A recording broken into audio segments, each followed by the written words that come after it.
I am so pleased to welcome Tamalla Mallet. She's a really clear channel for spirit. We've been doing some work together with one of her new contacts, which is very exciting. First of all, can you explain, Tamalla, some of the different ways that you have channeled in the past? Sure. And first, I want to thank you for sharing me with your community. I'm so grateful. And I hope that everyone will be able to take something from today that blesses them that they can use in their everyday life. What are the different types of channeling that I do? It started initially with me just getting downloads through my clairs. And when I was born in this lifetime, I was born with all of my clairs activated, meaning I could see things, hear things, taste things, smell things, feel things, know things, right? Everything was turned on. And it was so loud and so busy and so overwhelming that I spent probably the first 10 years of my life trying to figure out what was real and what wasn't real, right? Because I was a child. Nobody else around me had my gifts. And it was difficult for me really to understand, is that person that I see in the corner over there really there? Really there, right? Does anybody else see this person, right? Yeah. And so it was really difficult. And then around 10 to 11, I started having experiences with Jesus, who I called Yeshua. And when I went to bed at night, I would say my prayers, and he would show me images of people and ask me to pray colors through them. And he would say, pray for them, pray for them. And I would just pray colors through them depending on what they needed. And so I channeled that energy and those colors through me out to these individual people. And I knew what was happening at the time. I didn't know it was weird. I didn't know it was odd. I didn't know that everybody wasn't doing this in their prayer life, right? And so when I started talking about it, or I would see people in the world and I would say, that person needs blue, or that person needs green, or this person has something in their throat, right? They need green. And my family members did not like that. I was raised in the southern United States, very Bible Belt Christian.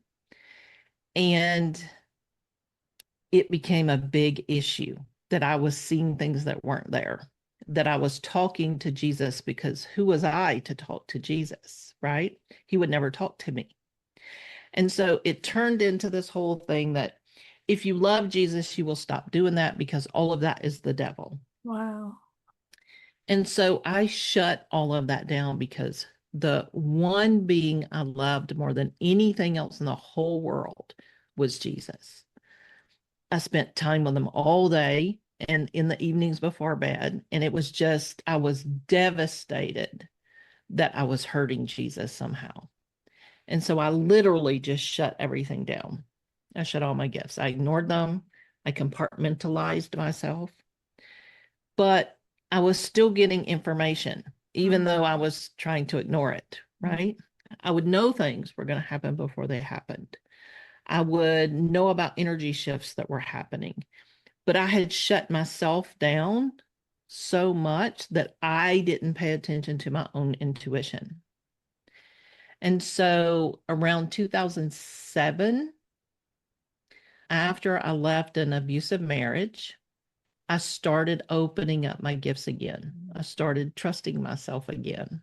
Just to say to people, because I've worked with a lot of people now who've been told that what they were doing as a child quite naturally was wrong. I've worked with people that have been taken off to be medically examined because there's clearly something wrong with them, Mhm. and then had the same experience of distrusting their gifts, thinking that they were bad somehow, and then needing to open them back up. Obviously, that was a really important part of your life to be able to reclaim what you could do quite naturally from childhood.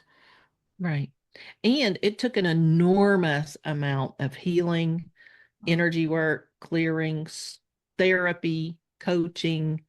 Like I have had dozens of professionals help me through this process, right? You being one of them. I've had dozens of mentors help me through this process, you being one of them. And it is a lot of unlearning, unprogramming, unblocking, releasing, um, re empowering myself, right? And it's been well over a 20-year process, but it really started in earnest again in 2007. So that's what, 19 years ago? Oh, So, wow. yeah, it's been a while. And literally, I just began to open and open and open and open. And I began seeing those things that I saw before. I began knowing those things. All my clairs started reactivating. And what I realized really quickly was I needed support for people to tell me what to do about all these things, right?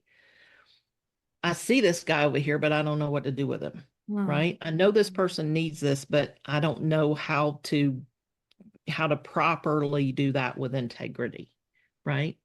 Because it was really important to me not to just bleh my gifts onto people, mm, right? But to yeah. do it in a way that's going to support other people. I'm not the person that's going to walk up on the street and say, "Hey, your grandpa has a message for you." And I'm so pleased to hear you say that because so many people do that Mhm. and they think that that's okay, but I find it really uncomfortable. I feel like it's breaching boundaries. And I do think we need to respect each other's boundaries and ask, if you do get a message, because lots of people watching this will be clairvoyant or clairaudient, but if you do get a message, don't just blurt it out. Check that the person actually wants to receive that message.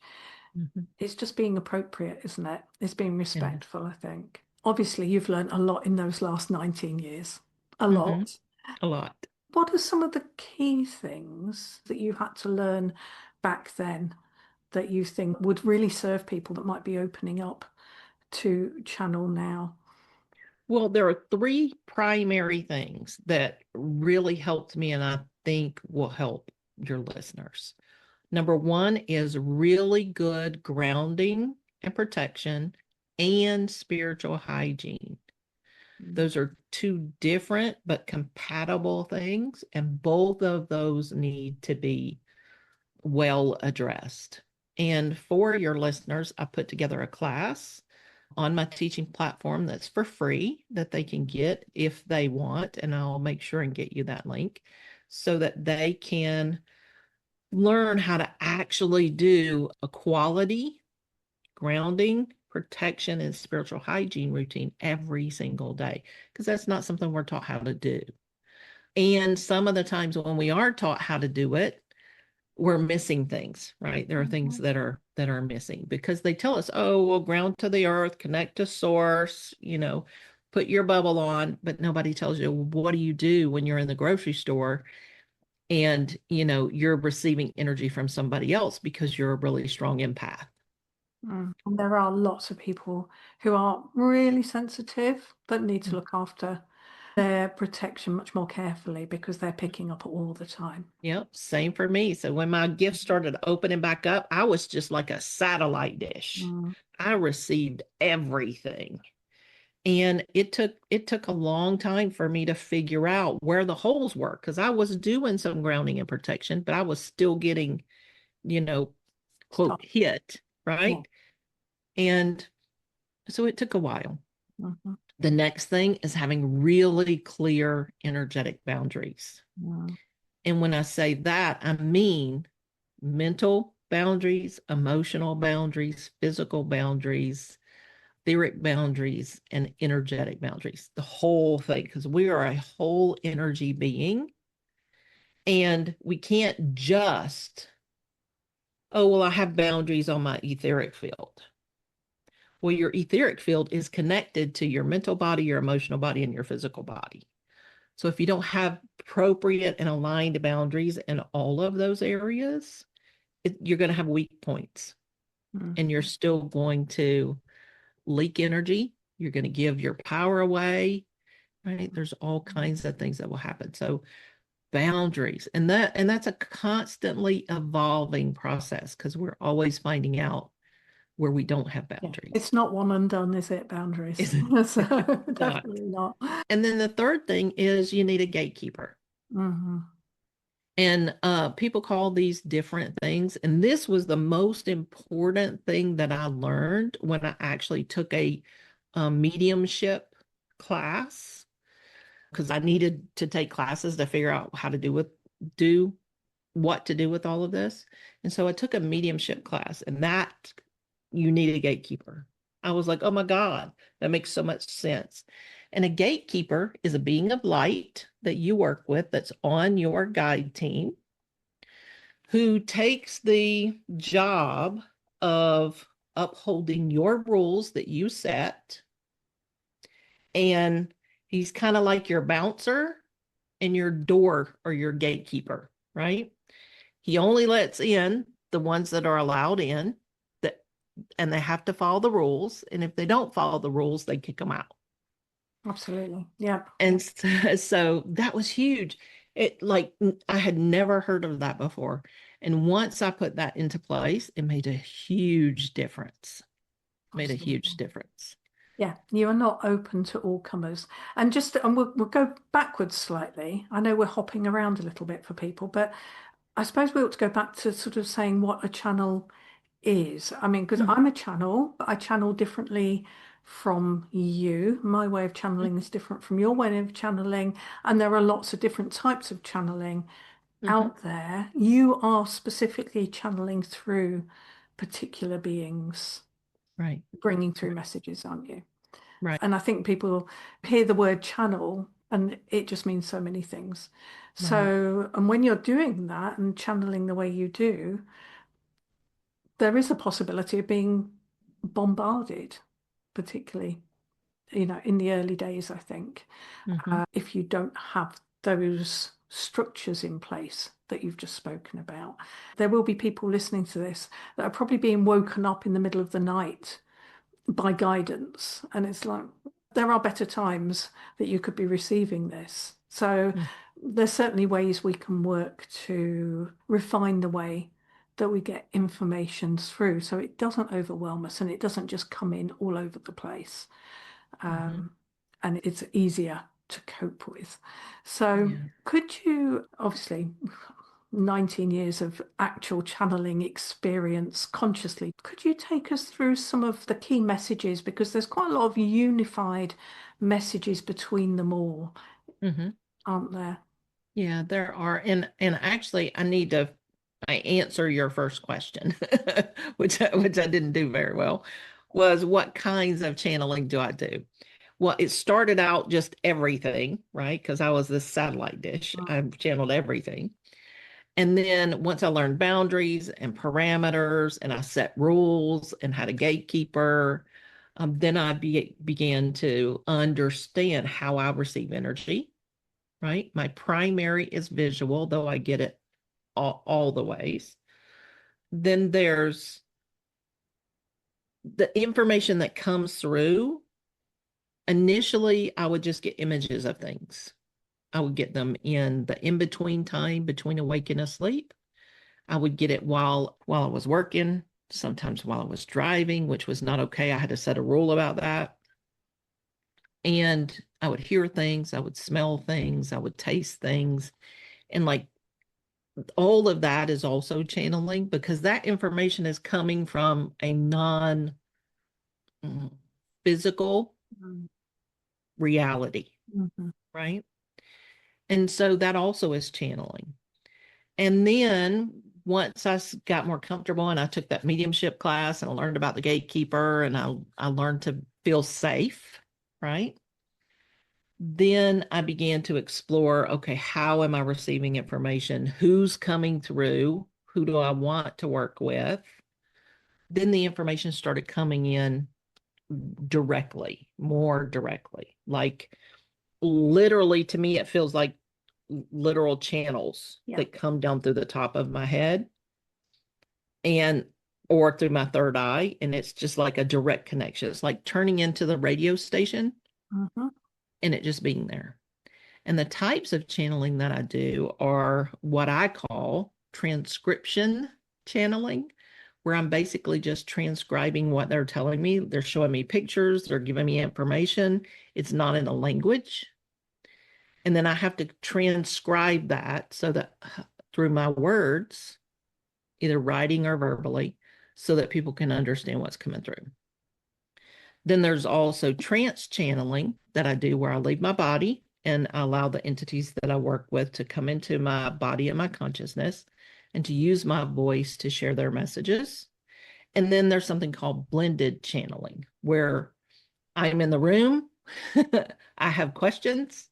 Sometimes I'll explain what they're talking about. So it's kind of like a blended. They're talking, I'm talking, they're talking, I'm talking.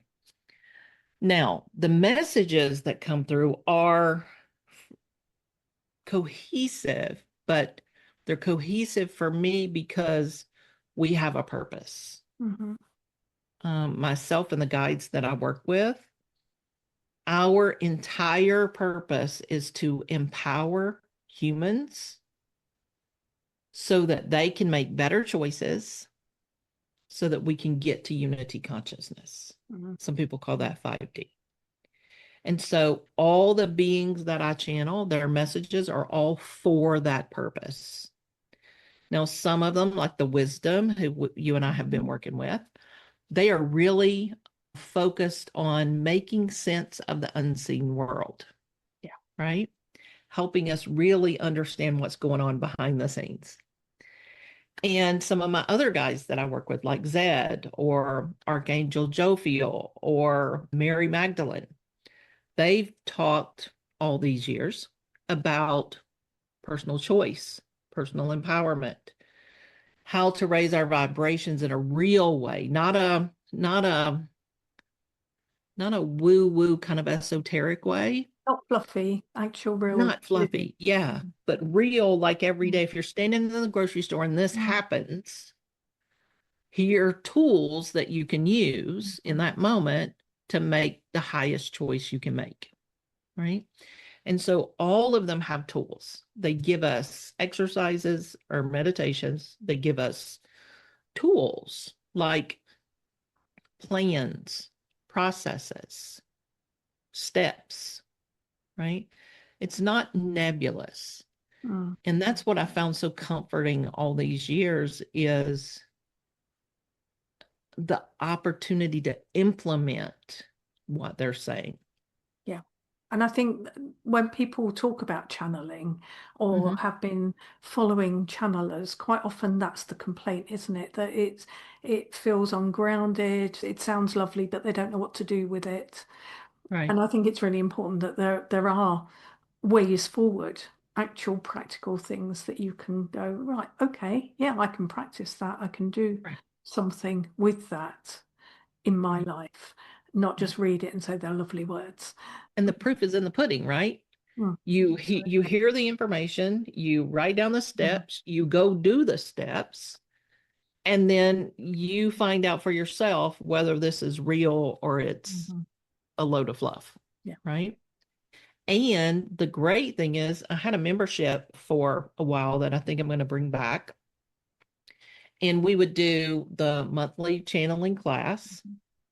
We'd have 2 weeks to go out into the world and do the stuff, practice. And then we would do a Q&A class where all the members would be able to say, okay, I went and did this. This is what happened. How can I do this better? Yeah. And so we would channel the updated information once we got to practice. But they were very clear. Yeah. This is not something for your head. My sign is tingles all the way down when when a client or someone I'm talking to is getting an idea that's bang on, Mhm. I get the tingles. And for you, that group gave me the tingles, the idea of actually having your group that you bring along with you and bring through the guidance for them to go and try out. That feels Mhm. good. That feels Right. really good. And Yeah. lots and lots of tingles still happening. Good. Oh, I'm so grateful for you. I'm grateful for everything that you do because you are just a gift and a blessing. So your work with the crystals, your work in individual one-on-one sessions, your groundedness and your ability to hold steady and strong and be in truth and be in integrity is just a beautiful thing. And so I'm grateful for you. Thank you for being in my life. you are very welcome. And thank you the other way around as well. Lovely knowing you as well.